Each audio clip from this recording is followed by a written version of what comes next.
c'est s'assurer, et c'est la moindre des choses, que ce que nous proposons pour les proches aidants sur le territoire répond à un besoin de soutien.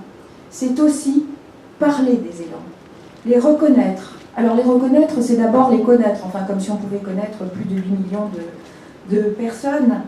Les reconnaître aussi, c'est les reconnaître pour leur contribution majeure. Mais attention, dans le mot de reconnaissance, celle qu'on doit leur apporter, c'est la reconnaissance qui est capable de dire merci.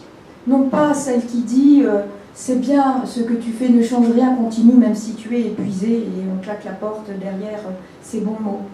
La reconnaissance, c'est celle qui raconte à l'autre, vous dites que c'est naturel et normal de se consacrer, consécration, voire de se sacrifier, le sacrifice, pour lui, mais jusqu'où? Au prix de quoi? Comment retrouver un équilibre des places?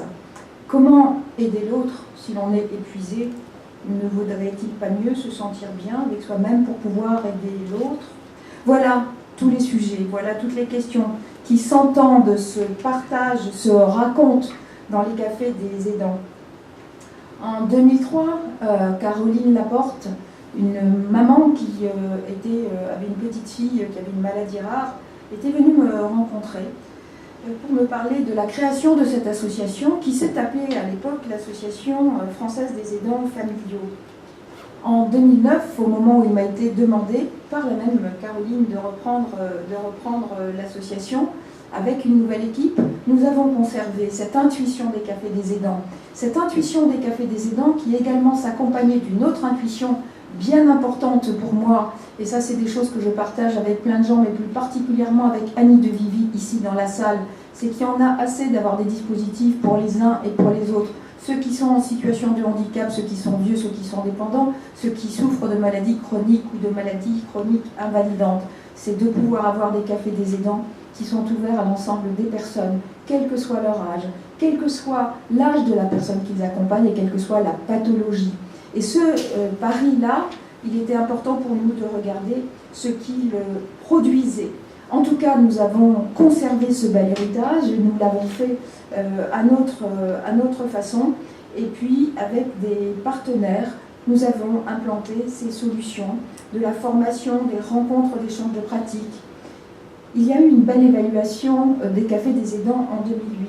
Mais ce qui nous importait, c'était de passer de l'évaluation d'un dispositif à l'impact sur les personnes, de regarder avec les vrais gens comment ça a un impact dans leur vie.